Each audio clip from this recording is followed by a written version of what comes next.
did our last conversations over coffee. We are officially recording, so if you're comfortable having your cameras on, that's great. We love to see your faces. If you are not comfortable with that, you're always welcome to turn your camera off. We do record these so that we're able to share them out with the community. Um, Sorry, I've got a couple pop-ups here, being recorded. Got it. We do like to share these out with the community. So it's great to have them recorded and archived on our website. If you're ever interested in going back and seeing some of the past conversations over coffee, we do keep those there. I guess just to get started out, if you could introduce yourself in the chat, we always like to see who's joining us, and maybe what you're drinking today. That's always a fun one. I've got plain black coffee today, but the mug that I have is from a Secret Santa that we hosted here at Pillars with staff a year ago. So one of the mugs that I keep in my office and use regularly. So if my Secret Santa is on the call this morning, thank you. To everybody else, hopefully you've got your favorite drink in front of you, and we'll get started. Again, for those of you who are just joining us, welcome. This is our first Conversations Over Coffee for 2024. It's been since October of last year that we've had a Conversations Over Coffee. We don't typically hold one in December, so a lot's happened since then. Since that event, we had our Keys to Hope special event where we brought in a record amount of donations. We had just about $240,000 come in for that event. So fantastic turnout. We had our year-end appeal with our Secura match, which was wildly successful. Thank you to all of you on the call who helped contribute to that, as well as a special match at the end of the year for new mattresses at the adult shelter. We got new bunk beds and mattresses back in 2020. Those beds get used pretty hard throughout the year, so it's time to replace those. We were fortunate to have a $10,000 match from the Carla Salmon Foundation, and that was matched within a week. So thank you to everyone who contributed to that drive, and we'll be purchasing some new beds soon. Jumping in today, we're going to be talking about the Resource Center. A lot of times our conversations focus around our two shelters or other partner agencies. Today, we're going to be doing a highlight specifically on the Resource Center. I think we have a quick pop-up poll here that will hopefully launch maybe. The poll question is if you've been involved with the RC in the past, if you've visited there, if you've seen it, if you know where it is. Stephanie, thumbs up, thumbs down. Do we have the poll? Oh, everyone's seeing it? Oh, not quite yet. It should be popping up shortly.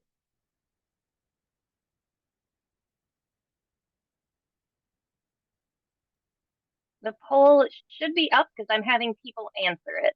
Okay, so perfect.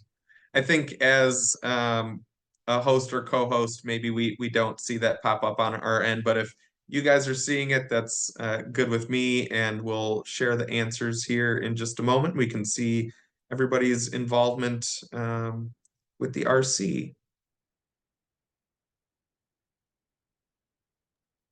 All right, it looks like I have 100% answered. So I'm going to try and share those results.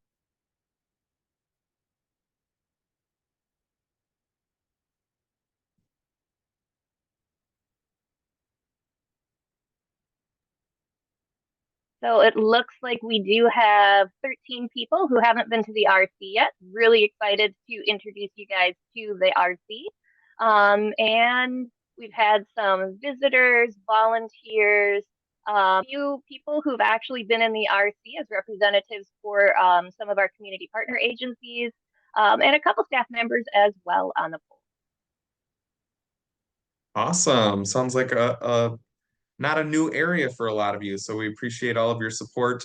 I know we have a lot of our partner agencies on board today, a lot of our funders and donors. So again, we get quite a mix of people that attend this event each month. So it's great to see all your faces and have people that are committed to helping drive our impact and our mission.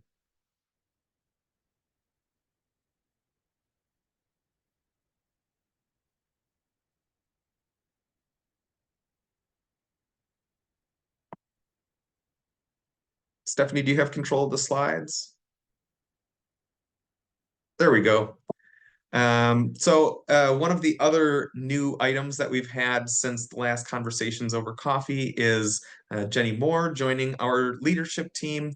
Jenny Moore came on in October as our client services director, and that's actually a new role. So I wanted to just take a pause and talk to all of you about that a little bit. Jenny, we see you. Yep. We're happy to have Jenny on board. And the new role really combines the responsibilities of what was our crisis housing director and our supportive services director. And it really was created to acknowledge the fact that all of the roles under those two directors are client-facing roles. And we want to make sure that as an agency, we're addressing the needs of our clients to the best of our abilities. So having a client services director really looks across shelter operations and case managers and looking at how we do soft handoffs between programs and how we can better impact and build upon the success of our clients in those different programs. Prior to joining Pillars, Jenny has 23 years of nonprofit experience under her belt. So she comes to us with a lot of experience and started out her career as a case manager and has done a lot of staff development and coaching. So we're really excited to see her kind of continue to bring all of those departments together to best serve our clients. Jenny, did you want to add anything in there? Hi, great to have you all this morning. I'm so happy to see so many familiar faces from my work in community. I'm just really happy to be here. I'm continuing to learn. It's great work and look forward to sharing with you specifically what's happening at the Resource Center. So thank you all for joining today. Thanks, Jenny. For today's event, Stephanie is going to be our host and kind of walking us through our different speakers and getting to our Q&A at the end. Stephanie is our events coordinator, so you may recognize her from the past conversations over coffee or some of our other events. So here I'll kick it over to Stephanie. Thanks, Matt. So today we're going to be talking about the Resource Center. And anyone who's been on one of our calls before probably knows that Pillars has realized that there's one path that people follow in home if they have housing insecurity or an episode of homelessness. There's a lot. So we offer a continuum of services. The Resource Center is on in our crisis housing section of our support services. And it works to meet the health, housing, and social needs every day. We're going to have Jenny and Lauren explain a lot more about the Resource Center. So you guys just met Jenny. Thank you, Matt, for providing that introduction. We're also going to have Lauren talk about this. So Lauren Moan is joined the Fox Valley Warming Shelter manager back in the fall of 2016 and stayed in that role through its transition to Pillars Adult Shelter and remains in that role today yet. So in April of 2022, she began overseeing some of the operations at the Resource Center as well, and currently also serves as the manager for the Resource Center. So Jenny and Lauren, I'm going to turn things over to you. Can you explain a little bit about Pillars' overall mission in providing shelter support and solutions to address our housing needs in our community?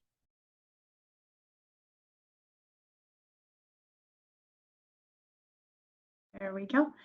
All right, so our resource center, I think most of you, I hear from the poll, have been there. The resource center really is a hub for individuals who are looking for services related to housing insecurity or those who are experiencing homelessness in this area. Folks that come into the resource center are accessing many different things. Sometimes they are just coming in to have folks welcome them with non-judgmental care and talk with them through their situation. Sometimes they're having coffee, but more than anything, what folks are doing is getting connected with resources in our community. That could be through our agency partners, some of who are on the call today, and also through our advocates and case managers who spend time at the resource center the entire time it's open, connecting people with things like cell phones and helping them complete social security applications or housing applications. Employment applications. We help folks get connected to Food Share. And really what is happening when folks are there is we're helping them meet their basic needs. We're meeting them where they are in their journey and connecting them to what they need in that moment. We also hand out tangible items, so hand warmers and coats, blankets, things that folks might need for navigating the experience they're having at that time.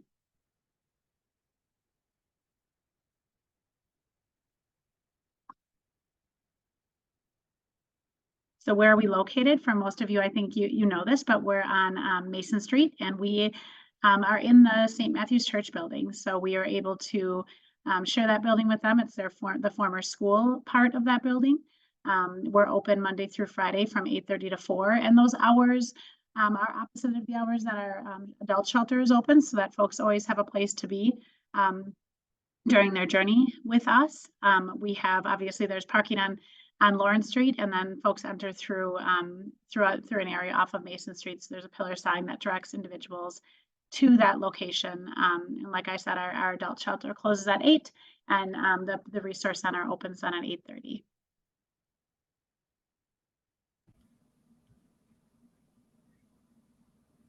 Okay, here's where I step in. Thanks again, everyone, for taking the time to meet and learn about the Resource Center today. I'm Lauren Moan. Like Stephanie mentioned, I manage our Resource Center as well as our adult shelter. So to give a little bit of background about the initial concept of the Resource Center, this was kind of mustered up by Project Rush. So for those of you that don't know what Project Rush is, that is research to understand and solve homelessness. So 4 of the 8 strategic focus areas for Project Rush and the conception of the Resource Center essentially were to streamline current services to maximize value, focus on barrier removal to enhance opportunities for education and employment for our clients, promote and or create opportunities for ongoing supportive services and case management services, and then increase affordable permanent housing opportunities. Okay. So bear with me while I jump back and forth from this timeline to my notes. So this is our super helpful visual and graphic to describe kind of like the life of the Resource Center, right? So if you look at this, it's kind of a linear path. So if you start on the left side of the screen, like I mentioned, Project Rush, the conception of that begins. So early on the left side, it shows kind of our 3 legacy agencies. You can see the Fox Valley Warming Shelter there, Housing Partnership there, as well as Homeless Connections. So prior to the conception of the Resource Center, the Fox Valley Warming Shelter closed at 8 a.m., like Jenny mentioned, and we would essentially van folks to the downtown area, Washington Square Transit Center Library, just because we didn't have that Resource Center open. So clients needed somewhere to go, obviously in the warm weather, in the cold weather, rainy, doesn't matter. We know how Wisconsin weather works. So we needed somewhere for people to go and for them to be safe. So within that same amount of time, Housing Partnership embeds that Project Rush role into their staffing model. And then Homeless Connections receives a 3-year startup grant for the Resource Center.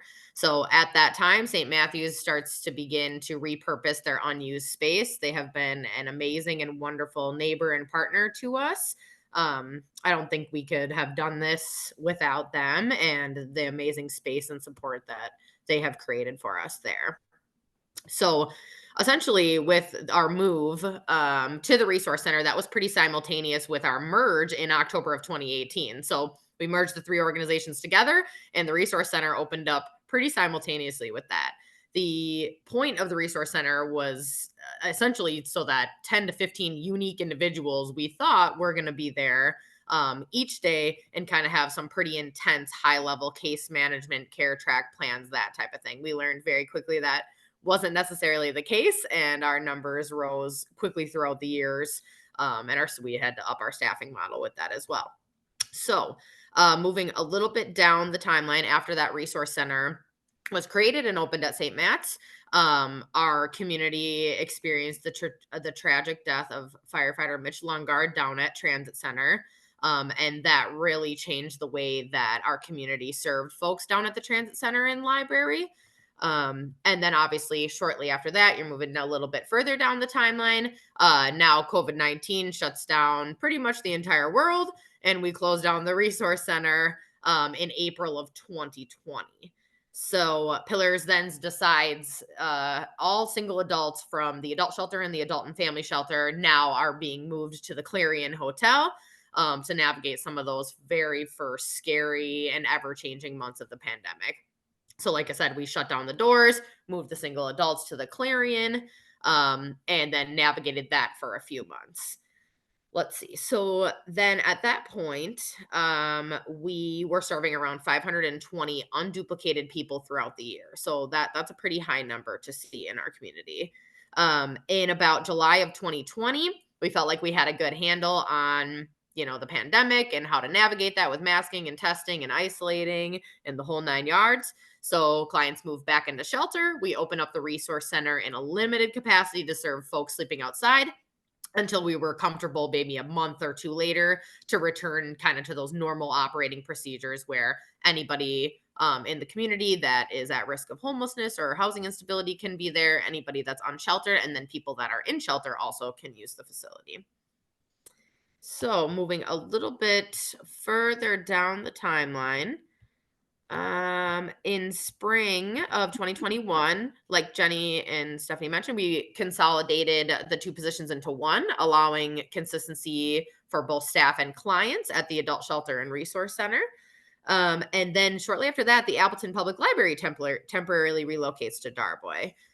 So some of our clients do go to the library, but it is hard for them to get transportation out there. It is a hike out there and quite a bus ride out there. If you've never ridden the bus system, I highly suggest you take a tour on it to see how difficult it is to navigate it and how long it takes sometimes. Valley Transit is wonderful and a great community partner, but it does take a little bit of time to get where you need to go.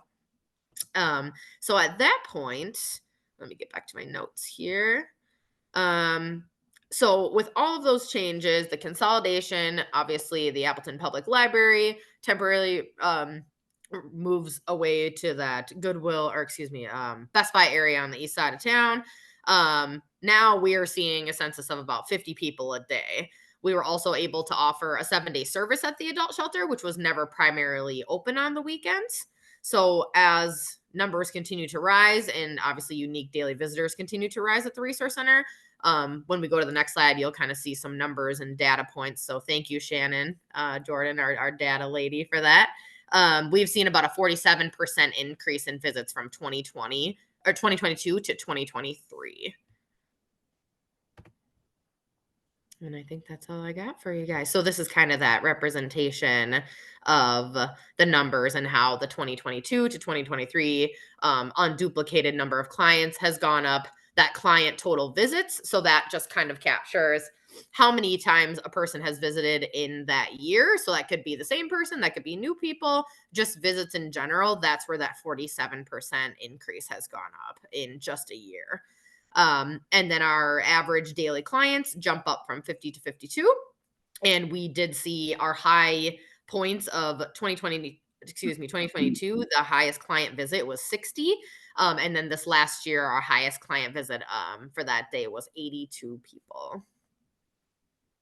So as you can see from the numbers here, what we're seeing really is an increase in unduplicated clients. We're seeing an increase in total visits. We're seeing an increase across the board in folks coming to the Resource Center for services, maybe in part because of the library moving and things changing at the Transit Center, but also folks are coming to the Resource Center and they're receiving the services they need, and they're talking to one another, and they're coming to us so that they can be served and receive those resources that otherwise they can't.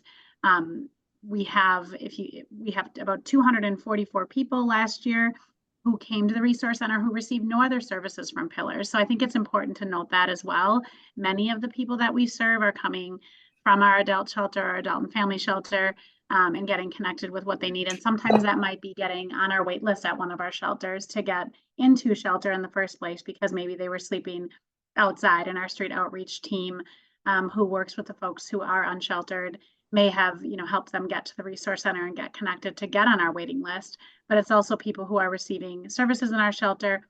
But outside of that, we're also seeing a good majority, as it says here, 1/3 of the people served who are coming in and they're receiving no other services from Pillars.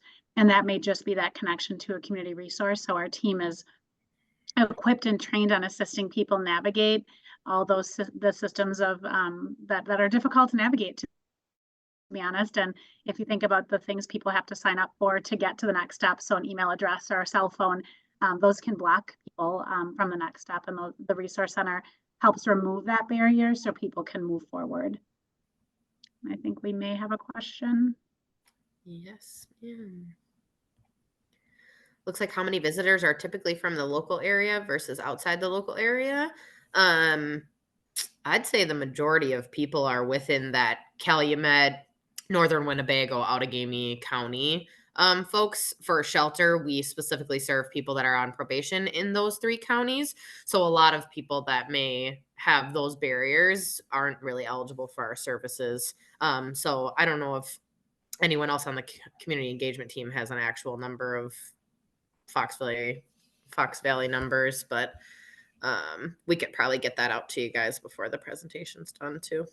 I would imagine, I'm sure Shannon could pull some zip codes. Yeah, but for the most part, I'm assuming, and I won't put you on the spot, Shannon, but from what I've seen in the data reports that we've done, the folks that we serve at the resource center are from the surrounding Fox Valley area, for the most part, or had resided in the Fox Valley area at some point in time. Most of them are unsheltered or receiving shelter in one of our shelters.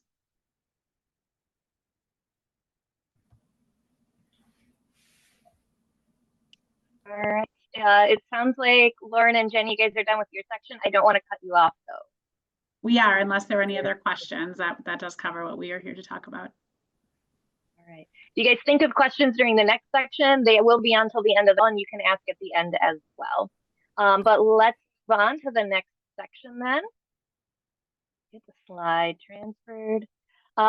So the next we're going to hear from Quincy. Quincy has decided to join us today. Thank you, Quincy. She is one of our crisis housing advocates, or as we like to call them, one of our CHAs. We love our acronyms here at Pillar, so they get to be CHAs. So what is a crisis housing advocate? It is the first person that many of our clients will meet at Pillars. They work on helping our housing sites, including the Resource Center, run smoothly on a day-to-day basis, help the clients navigate many of those day-to-day experiences, whether it's how do I sign up to create an email, or how do I access this resource? You guys have a bus map, to doing some of the basic data that we require, or we are required to have, like tracking vitals in the, I know it's a statewide database, but I'm pretty sure it's part of like a national database as well. Quincy would know more about that than me. So Quincy did join us at the RC as a full-time advocate in the March of 2022. So she's been with us for a couple of years, and we're just going to ask her a couple questions so she can kind of give us a sense of day in the life. So Quincy, first, let me ask you, who's at the RC every day? Like, how many CHAs do you see? How many clients? What does it look like at the RC? So since I started in March of 2022, I started out as being the one full-time crisis advocate that we had here, and I had 2 part-time people working with me. You know, throughout the time, like any other place, you know, our numbers have changed as far as who we've had working with us. We mostly work with 2 full-time advocates here at the Resource Center. And then we did just get a new permanent part-time person that's here 3 to 4 days a week, which is a tremendous help. So we usually now have about 3 advocates that are available throughout the week. As far as like clients that are here, we usually, I mean, like the numbers said, our numbers have gone up. And I think mostly 3 out of the 5 days a week, we see over 65 people, you know, a day. And it's kind of a revolving door here. You know, people come and go throughout the day.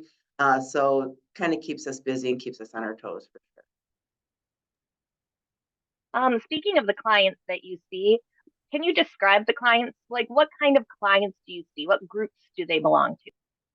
Sure. So first and foremost, we want folks to know that we do only have clients here over the age of 18 years old. We don't have any children here at this location. So you do have to be over 18 years old.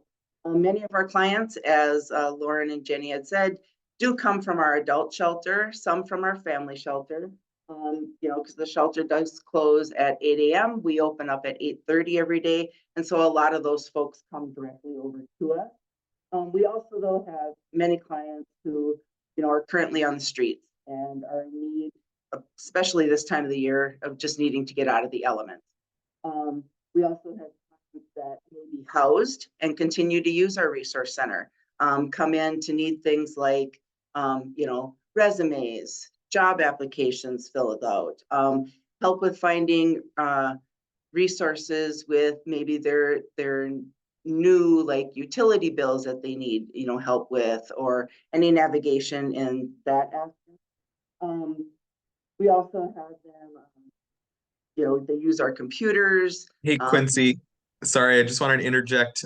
Your mic must be really sensitive. When you talk to the side a little bit, we can't hear you very much.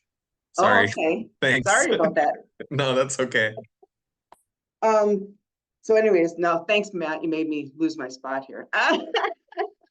But no, most of the clients that we have here, like I said, are directly from the shelter. We do have a lot of clients. We're seeing more clients coming in directly off the street. I've noticed that just from being here last winter to this winter, a lot of new faces coming in.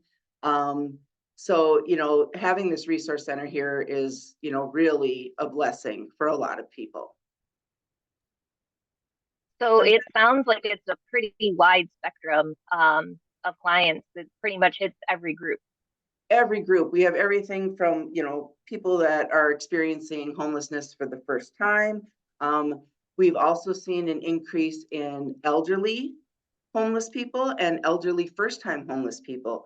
With the housing crunch and changes in a lot of, you know, housing, you know, apartments of how expensive they are, or companies coming in and maybe changing, you know, renovating, and people not being able to afford the new rents of the renovated places. And so that's really been, you know, just heartbreaking to see a lot of elderly first-time homeless folks. We also see a lot of young adults. And, you know, sometimes these might be troubled young adults that are, you know, out on their own now and have nowhere to go. And so they're trying to navigate, you know, what are they supposed to do? If some of them don't have a lot of support system. And so, you know, we do see a lot of young adults that come through our doors also. Okay. So Quincy, what does a crisis housing advocate, what does a CHAD do? What are some typical activities you might do throughout your shift? Yeah, so the number one thing, I mean, we do such a wide array of, you know, different things with folks. One of our main things, I think, as Lauren and Jenny touched on, is, you know, signing people up for shelter. That's like one of the number one things that people come through our door, especially for the first time. That's what they're looking for. They're looking for shelter. So, you know, a lot of times we are getting people set up, getting them on the shelter wait list. We sign clients up and help them renew their Badger Care or their, you know, food share programs. We help clients sign up for free government phones. Just this past week now, or this week, we have people coming in from SafeLink, and that's one of the providers that help provide government phones. And so that's been, you know, tremendous help. They were here yesterday and they had a lot of folks come in and make contact with them, you know, to get a phone. I mean, that's everybody's lifeline, but you can imagine how much that's your lifeline when you're out on the street. We also supply housing lists. Every week we have a volunteer that sets up a great array of housing lists of everything that's current and available in the Fox Valley. We have those available for folks to come in and just grab. And sometimes that's all people want to do. They just want to come in and grab those new housing lists so that they have, you know, the information that they need to look for an apartment. We complete a couple of different intakes.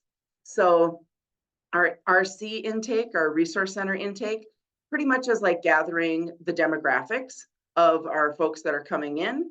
It also includes having them sign a release form, release of information, and that's just for the work that we do with our Fox Cities partners so that we can speak freely with them about, you know, clients that we're trying to help out, being able to take the information that they give us and, you know, apply that to like different housing applications or job applications, things of that sort.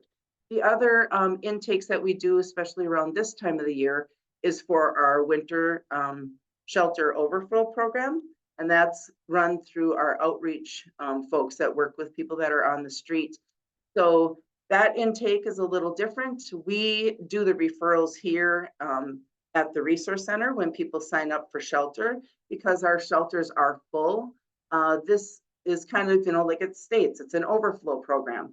And so they don't have many spots, but when a spot opens up, if a client has been referred to that program, then, you know, outreach can contact them and maybe help get them off of the street until a spot opens up in shelter. So when that happens, then we do the intake for that.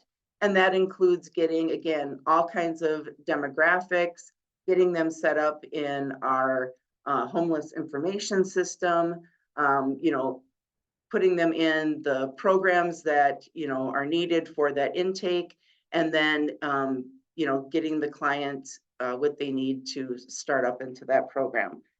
We also help clients with clothing vouchers. So there's a couple of different clothing vouchers. One of them that we do is for St. Vincent de Paul, and we help clients with that application online. They have to do that online now, and we help them with that. And sometimes when they don't have a phone and they don't have an address, then we, you know, communicate with St. Vincent to let them know that they can, you know, contact us directly here at the resource center so that we can let clients know when their appointment is with St. Vincent so that they can go in and get clothing there.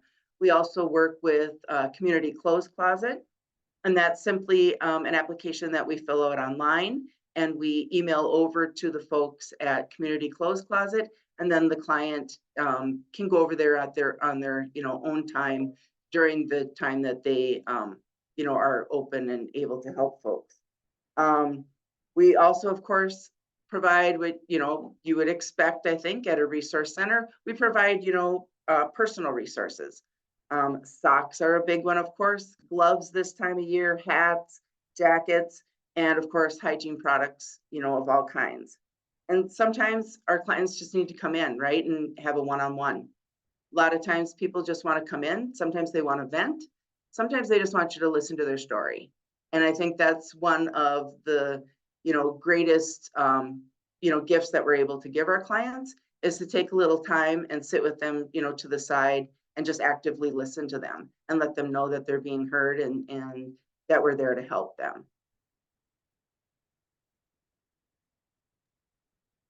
Wow, that's a lot that you guys do, and there's only like 2+ of you guys, up to 3 of you to deal with on an average of 50 clients a day to help with all of those. Can you list some of the other activities that a client might do while visiting the resource center? Sure. So we do have 2 computers that are available for clients. So those are busy, of course, all day long. We have a sign-up sheet. They can sign up for up to an hour at a time to be on the computers. They use them for everything from, you know, setting up an Indeed account for jobs, for us to go on there with them and apply for housing. We, you know, do resumes on those. Sometimes they just want to do it for entertainment. You know, they might listen to music or, you know, things of that nature. They also like to play cards a lot. Cribbage is a favorite, so people, sit down with each other, and every once in a while we join in when we have time to sit down and play cards with them. We do have some art supplies. We have some super talented clients. So sometimes they do painting. The adult coloring pages are really popular. People like to do those. I think that's, just some little solace time to have to themselves and be able to do that. We also have a ping pong table. So sometimes they get some ping pong matches going on, and us advocates sometimes get challenged to go in there and play a little game with them, and we do that. And then on Friday afternoons, we always have a movie in the afternoon and a snack. So there, we have puzzles. There's, a few things that, they like to do other than, having to do homework, I suppose, is what I kind of say to them sometimes, and I give them different tasks to do as far as filling out applications and that. But they do, definitely keep themselves busy with, doing fun projects also. Quincy, I gotta ask, who's the best ping pong player at the Resource Center? That would be me. Okay. Okay, so I know who not to challenge. Good. Quincy, pardon me, Stephanie. We have a couple questions regarding the topics that Quincy just mentioned. And Lauren already answered part of it. We have a question about how often folks are able to get vouchers for those clothes and other resources. Lauren mentioned that St. Vincent de Paul gives folks a $50 voucher twice a year for clients.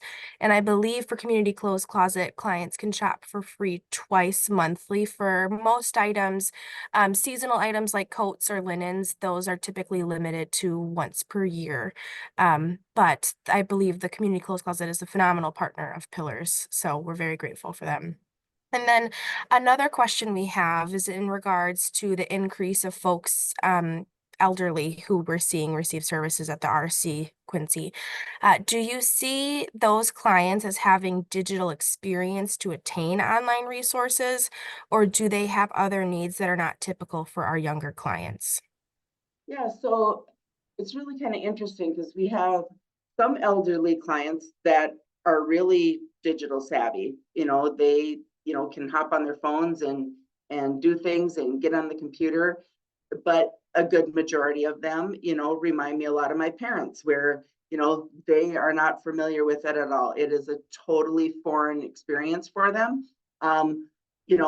I myself, even though I've, been using computers for quite a while, I am not a tech savvy person. So I just kind of I think I make them feel a little more comfortable because I'm like, you know what, we're just going to kind of learn this together.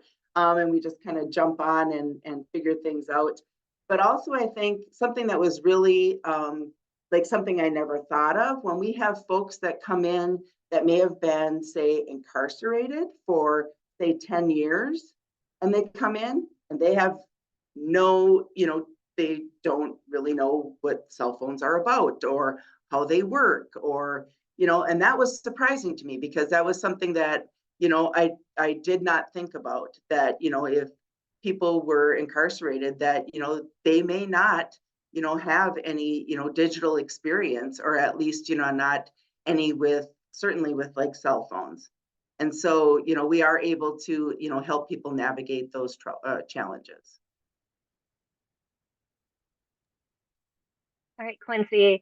So I know that the chow role is one that's equal part rewarding and frustrating, just because the needs of our clients are so vast and our access to resources is limited by so many factors. What motivates you to keep going and serve in this role? So before coming to Pillars, I was a senior accountant for the Minnesota Chippewa tribe, and took on that role. And my thought process was to get my son through college and hopefully get him to be self-sufficient. And then we did it, and I came back to Appleton, and my focus was, I wanted to do something that made me feel good. I knew I wanted to jump into some kind of nonprofit, and Pillars was where, it just felt comfortable, and that's the place that I should be. It's really near and dear to my heart here. I just love the work that we do here at the Resource Center. On a personal note, I have a cousin back home in Minnesota that has struggled with addiction for most of his life and is homeless and has been homeless for several years. So I always have taken it as how would I like people back home in Minnesota to treat my cousin? So that's my thought process. Like when they are sitting down with him and helping him with resources or helping him navigate, how do I want him to be treated? And that's how I really like follow my heart when I am, helping clients out. And also, when I'm dealing with clients that are being challenging, right? Sometimes we get folks in here that, may be under the influence or are having a bad day or having mental health crisis. And my cousin suffers from all of those also. And so I always think too, like, how would I want somebody, to deal with him? And I always, try to, have a real strong, stance and, when I'm helping folks, but I always pull in, that little piece of my heart where, I just show them, compassion and, let them know that even though they're having a bad day or they're being a difficult person, that doesn't mean that we have to be short with them, that we have to cut them off, that we like you really need to take that on personally and be there for them and try to understand where they're coming from. And so I think having that, personal piece of that has really helped me in helping clients. Thank you for sharing that, Quincy. I got one more question for you, and then I'll let you off the hook here. So I know that the Resource Center brings in many of our community partners to make the Resource Center truly a hub of resources, especially since many of our clients lack the transportation to get to some of those places and access resources easily. Transportation is a huge barrier that we encounter with our clients here in the Fox Valley. So I'm going to pull up a screen share. If you are a community partner and we didn't put you on the list, I apologize. It was only so much space. So we just chose some that are there frequently and recently. But I know that there's a lot more partners that have worked with the Resource Center in the past. So as I share this screen, Quincy, if you wouldn't mind just sharing a little bit about some of those programs that are brought into the Resource Center by our community partners and how they affect our client and help our clients.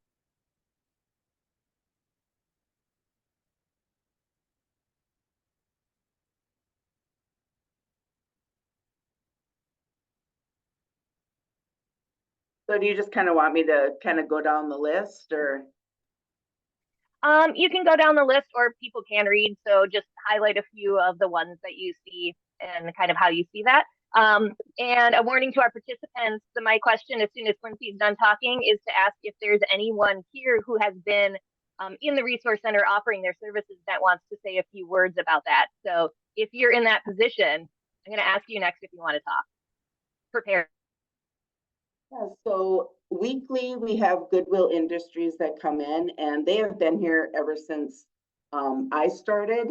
They have always provided us with amazing representatives that come in weekly. They help folks with job placement. They are a really good resource in helping folks navigate. They have a education program where they work with Fox Valley Tech and have some free education opportunities for our clients. They also are always willing, if I have questions about their FISC program, which is like helping folks like navigate, different money issues that they may have, credit issues, just how to navigate that whole, now they have a job, they have bills if they get housed, how does that work? They're really good partners in just, answering all those kinds of questions or helping me point in the right direction of other things that Goodwill, provides. UMOS has also been here ever since I've gotten here. We have a wonderful job coach that has been with us since I've been here. And she comes in and speaks with clients about Also job opportunities. They have a wonderful stipend program for folks that have dependent children. She is phenomenal at follow-up with clients. You know, all these folks are always so willing to, you know, say, don't hesitate to, you know, reach out to me during the week when I'm not here. So, you know, clients, you know, can keep that communication going and not just have it just once a week. Forward Services comes in once a month, and they work with folks that are on food share program. They also help with job placement, emergency assistance. They have services that can hook clients up with maybe transportation issues that they're having. Riverview Gardens, speaking of transportation, is another partner that we have, and they have a volunteer program where if clients do 15 hours of volunteer service, they can earn a free bike. So not only do they get a bike, a helmet, a lock, and a bike light. And then they have lifetime fixing of that bike if something goes wrong with it.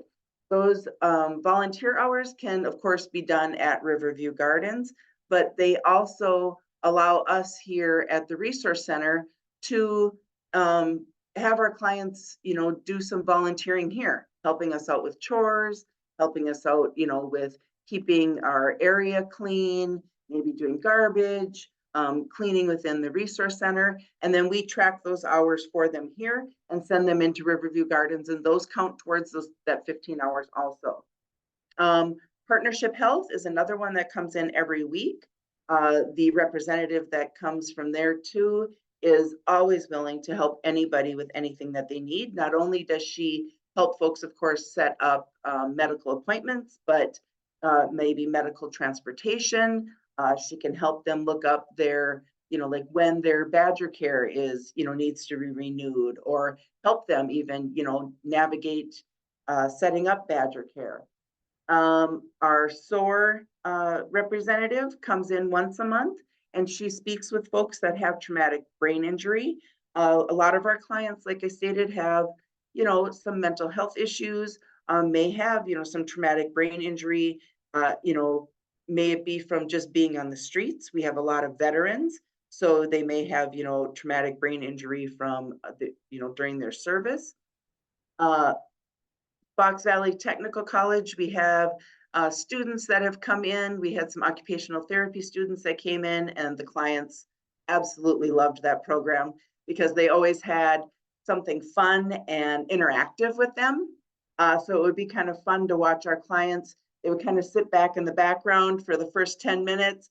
And then once they saw what was going to be happening, and by the end of the, you know, session, they would have 10, 15 people, you know, joining in.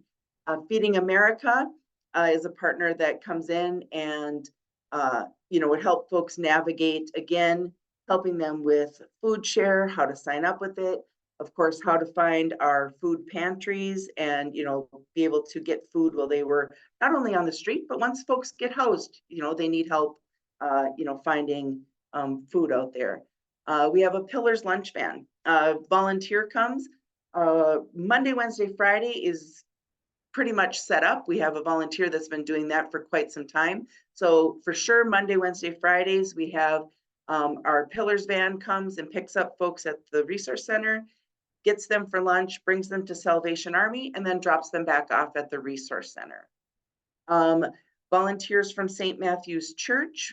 St. Matthew's provides a wonderful breakfast every Wednesday morning, 9 a.m. to 9:30.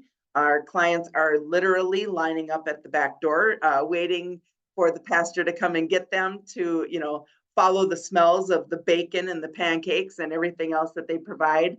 And then we also have a group of ladies from the church that at the end of the month, the last Monday of the month, they provide, it's called Soup for the Soul.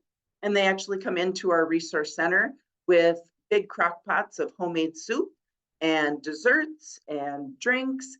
And that's another thing that our clients like look forward to every month. We have a new representative from the Veterans Administration. like I said, we do have a lot of veterans that come through our door. And so that has really been a great asset to have them join our team now and be able to have a representative here. Our outreach team, we used to have them on site all the time, which we, used continually. And then they, moved to a new building, but they have been gracious enough to come here now twice a week on Mondays and Thursdays. And they're able to, just first come, first serve, have folks come in and meet with them, talk to them about, possibly getting, bus passes if they're available, or, help them with, setting up maybe housing or things of that nature, to just reach out to folks that are on the street. Like we stated, we do work with Community Clothes Closet, St. Vincent de Paul, those sorts of things for vouchers for clients to get, free personal items. All right. Is there anyone else on the call that would like to chime in? Any of our community partners? I know I'm putting you on the spot.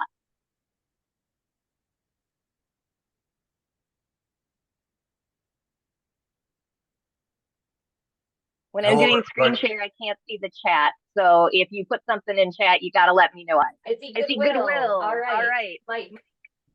Hello. I would like to share the fact that I certainly have spent a lot of hours with Quincy and Dottie and the crew over there at the Resource Center, and have truly enjoyed every single moment of it. And in the last year, I've had the honor of leading a team that now comes over there instead of myself, but I miss it. I was just emailing with Quincy the other day saying how much I can't wait to get over there again. But it is truly a welcoming place. It's a place where everybody feels welcome, whether it's me as a community partner, the case managers, everybody there, clients, everybody. It's a very welcoming environment. We all work together. There's no distinguishing between who's who. So it just is such a nice place. And I really owe a lot to Quincy, because she creates that atmosphere for anybody that walks through that door. And so hats off to her. She's doing a great job. Oh, thank you. That's so nice. And we miss you.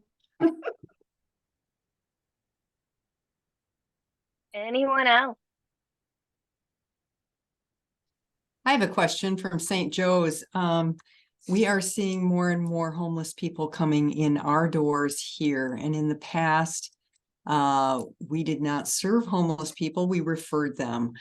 They would get something to go out with, but we wouldn't put them on as a regular, because we were concerned about the food safety issues of someone living in their car or whatever. I'm really not knowing how to handle this or what we should do anymore, because every time we suggest, that they come to a shelter, apparently the shelters are full or whatever. I don't know if I'm assuming those are true stories. That's what I'm hearing. And so I'm wondering if there's somebody that I can talk to, maybe more, this maybe isn't the right place for that, but I'd like to have a conversation about what the best avenue for us to do is to get the people the help they need and the food they need. If somebody can make a recommendation there. Well, I will let my hires up that we'll definitely make sure that someone reaches out to connect to you. I do want to, with St. Joe's, just point out that you are an amazing supporter of Pillars. One of our recent Facebook posts, I think it was the equivalent of 8 hippos is what we decided, of food that they gave to Pillars for our clients who were in shelter last year. Yes, I think about weight in terms of hippos. So it looks like Jenny has an answer. We appreciated that post. Thank you. I don't have an answer, but Monica, I will reach out to you and we can collaborate and get the right people on the table to have a discussion. Perfect. That'd be great. Thank you. You're welcome.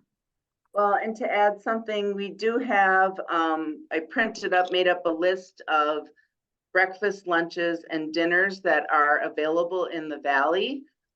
So we do have that available at Pillars that clients are able to come in and grab. So, it just navigates for them when those meals are, where they are at, and what times they are available. So we do have that here that we do give clients when they do come in also. So they are aware of where they could get a hot meal.